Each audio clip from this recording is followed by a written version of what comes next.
సూర్యాపేట జిల్లాలో ఒక్కసారిగా వాతావరణం మారిపోయింది. చాలా ప్రాంతాల్లో ఈదురుగాలులతో కూడిన భారీ వర్షం బీభత్సం సృష్టించింది.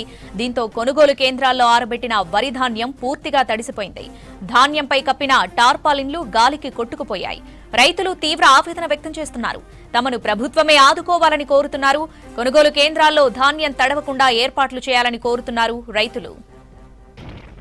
సూర్యాపేట జిల్లాలో ఒక్కసారిగా వాతావరణం మారిపోయింది. చాలా ప్రాంతాల్లో ఈదురుగాలులతో కూడిన భారీ వర్షం బీభత్సం సృష్టించింది. దీంతో కొనుగోలు కేంద్రాల్లో ఆరబెట్టిన వరి ధాన్యం పూర్తిగా తడిసిపోయింది. ధాన్యంపై కప్పిన టార్పాలిన్లు గాలికి కొట్టుకుపోయాయి. రైతులు తీవ్ర ఆవేదన వ్యక్తం చేస్తున్నారు. తమను ప్రభుత్వమే ఆదుకోవాలని కోరుతున్నారు. కొనుగోలు కేంద్రాల్లో ధాన్యం తడవకుండా ఏర్పాట్లు చేయాలని కోరుతున్నారు రైతులు.